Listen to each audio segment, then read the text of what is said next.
homme que tu ne connais pas, que tu n'as jamais vu, que tu as connu sur les réseaux sociaux, s'il te demande de venir chez lui, tu ne vas pas. Ce que j'ai appris, c'est qu'il a été arrêté. Parce que depuis ce matin, je n'ai pas de ces nouvelles. D'accord? Donc, on ne peut pas demander des preuves aux dames. La seule preuve, et ça je le dis à tout le monde ici, si jamais on t'abuse, ou bien quelqu'un sort avec toi sans ton consentement, quelqu'un te veut sans ton consentement, tu dois tout de suite, quand tu sors de là, si tu es sorti vivant, parce qu'il y a d'autres qui finissent déjà, tout je vois, mais si tu es sorti vivant de cette situation, tu vas directement à l'hôpital. C'est ta seule preuve.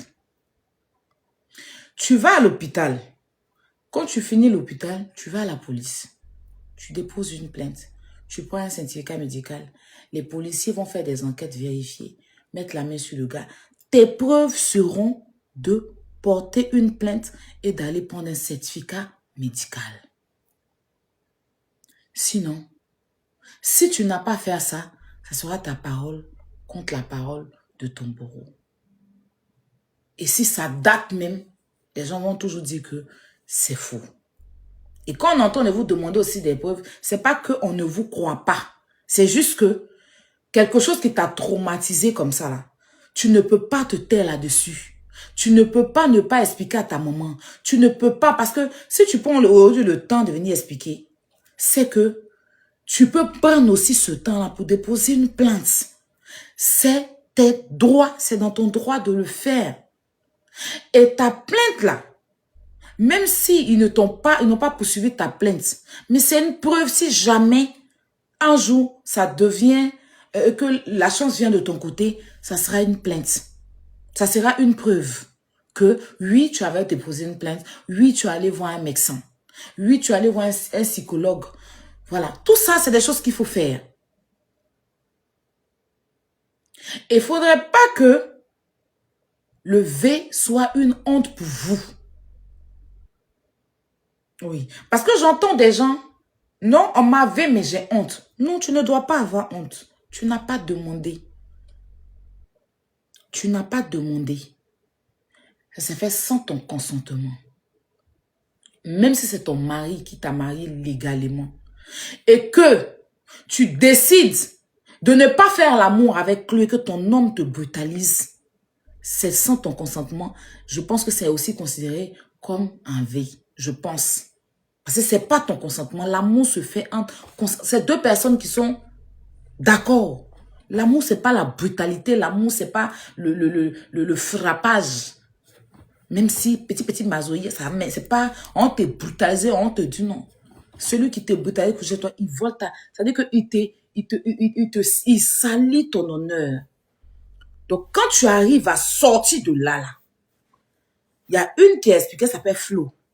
Tu dis que tu as pu récupérer ton téléphone. Je te le dis, je le dis ici, pour d'autres personnes qui seront dans ta situation peut-être. De toute façon, tu as pris ton téléphone, puis tu es sorti de la maison là. Il ne fallait même pas sortir de la maison sans filmer la maison.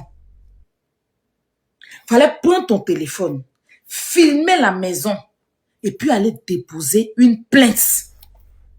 Peu importe le traumatisme que tu as pu avoir ton téléphone. Il fallait filmer. Et ça aussi, ça pourrait être une preuve pour toi. Pour éviter que des gens viennent vous demander où sont les preuves. Et peut-être ça va vous blesser encore parce que vous avez été blessé. C'est un conseil que je donne. Je ne suis pas en train de mettre votre mal en cause. Parce qu'on ne va pas venir crier, oui, mais depuis après on finit. Vous n'avez pas de conseil. Et je l'ai fait ici avec la pédocriminalité. Un homme que tu ne connais pas, que tu n'as jamais vu, que tu as connu sur les réseaux sociaux, s'il te demande de venir chez lui, tu ne vas pas. Parce que les réseaux sociaux ne sont pas une assurance. Les réseaux sociaux ne sont pas une assurance. C'est des gens que vous connaissez derrière leur téléphone. Ça ne veut pas dire que ces gens-là, ils sont trop bien parce qu'ils vous montrent des choses bien sur Internet. Chacun vient montrer ce qui peut plaire aux gens sur les réseaux sociaux. Et puis, dans la vraie vie, on est des vampires. Dans la vraie vie, on est des sorciers. Donc, pour une femme qui se respecte ou pour une fille qui se respecte, tu ne te déplaces pas pour te rendre chez quelqu'un que tu ne connais pas. Ah, si un homme te veut, si un homme te drague, c'est à lui de se déplacer pour aller chez toi. C'est pas à toi de te déplacer pour aller chez lui. Parce que tu as pu te sauver. Mais et si tu mourais là-bas? Tu allais expliquer ça à qui? On allait savoir ça comment? On allait savoir ça comment? Il a abusé de toi, il est parti. Tu as pu aujourd'hui. Mais et si c'était autrement?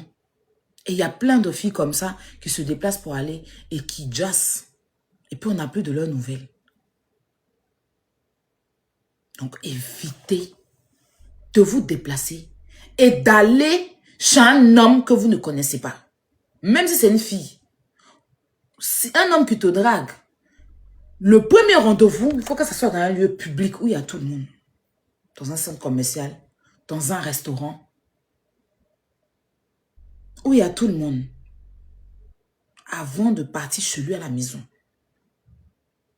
Ça, c'est un conseil pour toutes les femmes d'Internet. Pour toutes les femmes d'Internet. Tout ce qui brille sur les réseaux sociaux ne sont pas de l'or. Les réseaux sociaux ne sont pas un lieu d'assurance. Ça ne vous garantit rien. Moi, il peut me lever et venir me dire que je suis le pape. Mais est-ce que dans la vraie vie, je suis le pape? Donc, Dieu merci, vous êtes en vie. Mais il faudrait que tes beaux petites sœurs, là, on leur parle. C'est comme les jeunes de Port-Bouilly. La facilité. Toujours suivre les gens qui ont l'argent. Se mettre dans la merde. On condamne, mais il faut qu'on vous parle. Parce que condamner sans vous parler, ça sera de vous encourager à le faire. C'est pas normal même que vous vous déplacez même pour aller chez lui. C'est pas normal aussi que lui, il abuse de vous. Ça, c'est quelque chose que je tenais à vous dire. Maintenant, de ce que j'ai appris, c'est qu'il a été arrêté. Parce que depuis ce matin, je n'ai pas de ses nouvelles. Donc, on m'a dit qu'il a été arrêté. Pour vous dire, je n'ai même pas cherché à comprendre, je n'ai même pas cherché à dire que quelqu'un n'a qu'à aller vérifier ou quoi que ce soit. Parce que je suis juste déçue de tout ce que j'entends. Je suis juste déçue. Et je dis que si la justice a mis la main sur lui, qu'il fasse des enquêtes et s'il est vraiment innocent de tout ce qu'on a entendu, que la justice fait son travail, que la justice fait son travail et le condamne pour ce qu'il a fait. C'est tout ce que je peux dire. Là. Il n'y a pas quelqu'un qui est découragé que moi. Et que moi-même, je marchais avec qui? Quelqu'un dit s'il est innocent, il ne peut pas dire s'il est innocent. J'ai écouté les audios où il insultait les femmes. Ça déjà même, ça le condamne. Les audios où il est en train de manquer de respect aux femmes là. Qui ne sont pas ses femmes. Les injures qu'il a envers ces femmes là. Les injures verbales là, déjà même, ça même, ça le condamne. Pour dire qu'on est arrivé sur V là. Donc, je ne peux pas dire je vais dire qu'il est innocent, que je suis la justice. C'est pas moi de dire qu'il est innocent. Ne vous attendez pas à ce que je vienne défendre Mehdi, non. Parce que sa famille même veut être à l'écart de ça. Au pire, hein. Dans le sens où eux, ils disent qu'ils attendent aussi que la justice tranche. Non, c'est pas moi que je suis pas sa famille. Je vais venir dire que non. Moi, je dis simplement, tu es mon ami, tu es dans des trucs comme ça, je ne vais pas te soutenir. Je ne vais jamais te soutenir. Une fois, on était dans le combat de la pédocriminalité. Et il y a Croyant-vous qui m'a appelé pour me dire qu'il y a une dame qui l'a appelé. Parce que la dame mettait dans les commentaires, Aya, lui là, il ne mérite pas d'être sur le live, fais-le descendre. Elle écrivait, me taguait. Donc, je ne comprenais pas. Du coup, je lui ai demandé, ma chérie, il y a quoi? Elle est montée sur le live, elle dit, elle ne peut pas parler devant les gens, qu'elle veut par là, croyant en vous, elle a écrit. Donc, elle a parti par là, croyant en vous. Pour ceux qui se rappellent, elle est partie par là, croyant en vous. Et maintenant, elle m'a appelé, croyant vous m'a appelé en conférence pour dire, la dame dit que m'aider la veille. Il a dit de quoi? Veille comment? Que m'aider la veille.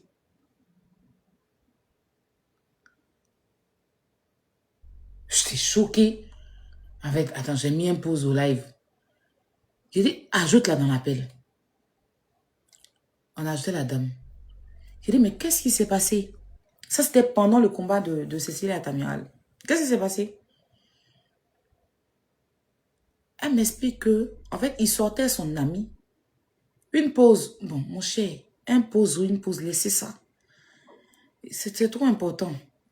Que il sortait son ami et qu'un jour, il avait le gourmet et que je ne sais pas si elle a préparé. Je ne me rappelle plus trop parce que je pense que ce jour-là, quand on avait enregistré.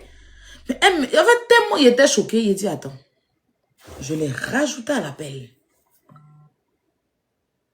Tout de suite.